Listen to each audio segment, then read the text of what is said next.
जब बहुत ज़्यादा असमंजस की स्थिति हो, दुविधा की स्थिति हो, आपके साथ कुछ अच्छा ना हो रहा हो और बुरी चीज़ें होने के लिए किसी भी चीज़ों का इंतज़ार ना होता हो, यानी कि बैठे-बिठाए आपको बुरी चीज़ों से सामना करना पड़ता हो, तो आज का ये वीडियो आपके लिए ख़ास तौर पर है, जो आपके जीवन को बदलने वाला है। ओम नमो भगवते वासुदेवाय। नमस्कार दोस्तों, आज के इस वीडियो में हम बात करेंगे अधिक मास के बारे में, जो कि भगवान विष्णु के निमित्त माना जाता है, भगवान विष्णु को समर्पित है। यूँ तो अधिक मास को मलेमास या फिर पुरुषोत्तम मास के नाम से भी हम सभी जानते हैं। अधिक मास जो ये 1 महीने का जो ये मास होता है ना, इस दौरान हमें बहुत सारे ऐसे कार्य हैं जिन्हें हमें भूल से भी नहीं करना चाहिए। शास्त्रों में इन कार्यों को निषेध बताया गया है और इसके साथ ही हमें कुछ विशेष ऐसे कार्य हैं जो तो हमें ज़रूर करने चाहिए।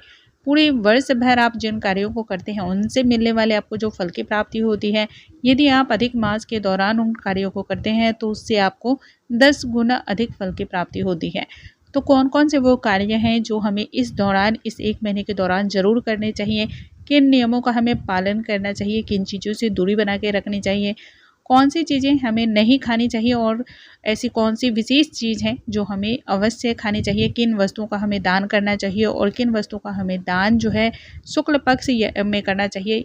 अधिक मास में कृष्ण पक्ष और शुक्ल पक्ष ये तो हर महीने ऐसा होता है, हर माह ऐसा होता है कि 15 दिन का शुक्ल पक्ष और 15 दिन का कृष्ण पक्ष।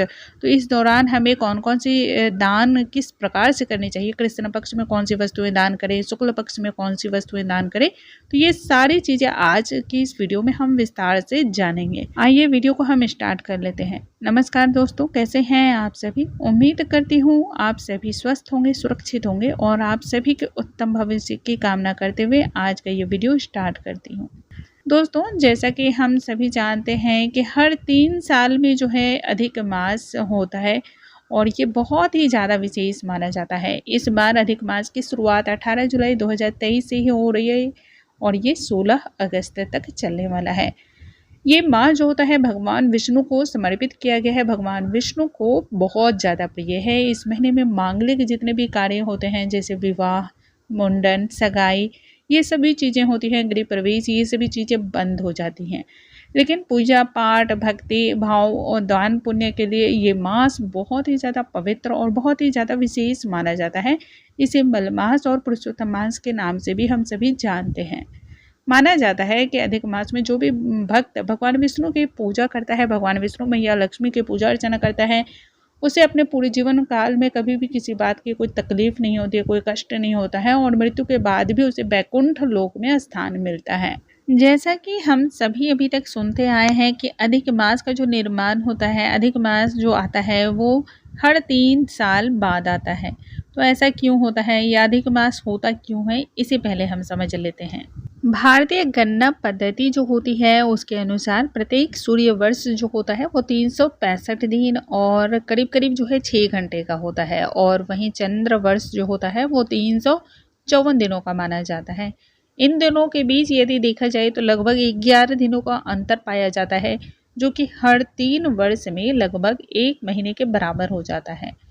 ये जो बीच का अंतर होता है ना, इसे ही पाटने के लिए या फिर इस अंतर को जो है कहीं ना कहीं एडजस्ट करने के लिए हर 3 साल में एक अतिरिक्त मास का निर्माण होता है और इसे ही अधिक मास कहते हैं।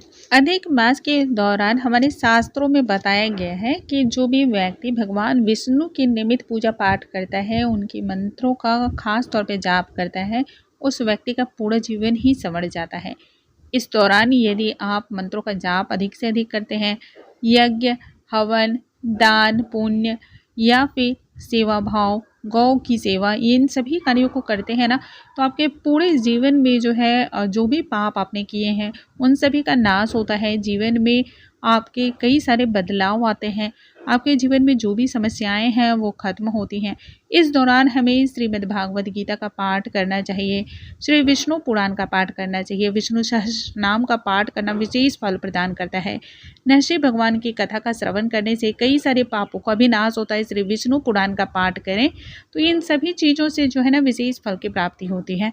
इस दौरान आपको ज़्यादा से ज़्यादा भगवान के नामों का स्मरण करना चाहिए, प्रभु के नामों का जाप करते रहना चाहिए, दिन भर आपको मानसिक तौर पे भगवान के नामों का स्मरण करते रहना चाहिए।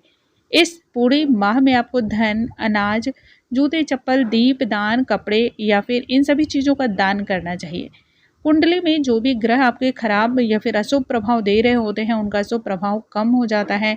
आपके ऊपर उसका खराब असर जो होता है वो कम दिखलाई पड़ता है। दान करते समय आपको ये भी ध्यान रखना चाहिए कि जो सुयोग्य व्यक्ति हैं उन्हें ही आप इसका दान करें। कहने का अर्थ ये है जिनके पास पहले से ही ये सारी चीज़ें उपलब्ध हैं उन्हें दान करना आपको कोई भी फल प्राप्त नहीं देता है, इससे किसी भी प्रकार का आपको लाभ नहीं होगा।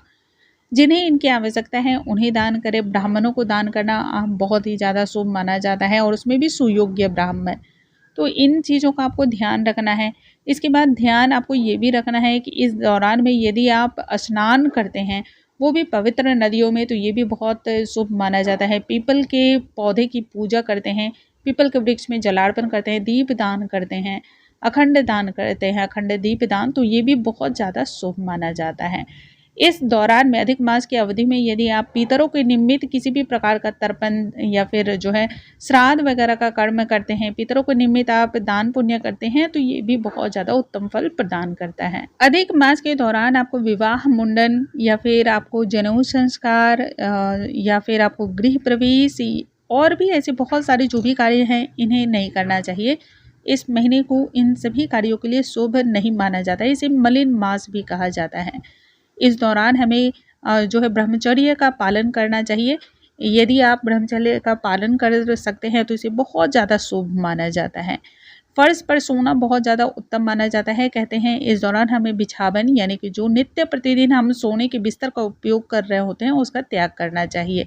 अधिक मास के दौरान आपको क्रोध, अहंकार, लालच या फिर किसी के प्रति यदि आप ईर्ष्या रखते हैं, द्वेष रखते हो, तो उनका भी त्याग करना चाहिए। अपमान किसी का ना करें। अब इसके साथ ही हम जानते हैं इस माह में कौन सी चीज़ें हमें विशेष रूप से खानी चाहिए और कौन सी चीज़ें नहीं खानी चाहिए। तो सबसे पहले हम जानते हैं कौन सी चीज़ें हमें खानी चाहिए।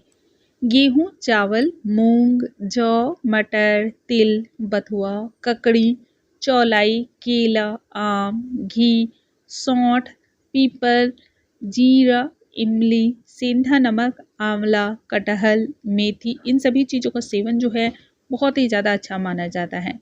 अब कौन सी चीज़ें नहीं खानी चाहिए, तो उड़द, मसूर की दाल, बैंगन, लहसुन, प्याज, राई, मूली, गाजर, फूल गोभी, पत्ता गोभी, शहद, बासी अनाज, मांस, मदिरा, धूम्रपान या फिर जो भी नशीले मादक द्रव्य होते हैं इन्हें भी हमें सेवन नहीं करना चाहिए। कृष्ण पक्ष में यदि आप घी से भरा हुआ चांदी का दीपक दान करते हैं या फिर सोना या कांसे का पात्र दान करते हैं, अष्टगंध, लाल चंदन, मोती की माला या फिर मोती, घंटी, केसर, इन चीज़ों का दान करते हैं तो बहुत ज़्यादा शुभ होता है। और यदि शुक्ल पक्ष में मालपुआ, खीर से भरा हुआ कोई भी पात्र, दही, सूती वस्त्र, चावल, गेहूँ, दूध, खिचड़ी, तांबे का पात्र, तो इन सभी चीज़ों का दान जो है बहुत ज़्यादा उत्तम फल प्रदान करता है। बहुत ही ज़्यादा शुभ फल इससे आपको मिलते हैं। दोस्तों, मुझे उम्मीद है आज की ये जानकारी आप सभी को बहुत अधिक पसंद आई होंगी। ऐसी और भी जानकारियों के लिए हमारे चैनल पर बने रहें। अगले वीडियो में हम एक नई जानकारी के साथ फिर से मिलेंगे। तब तक के लिए नमस्कार दोस्तों।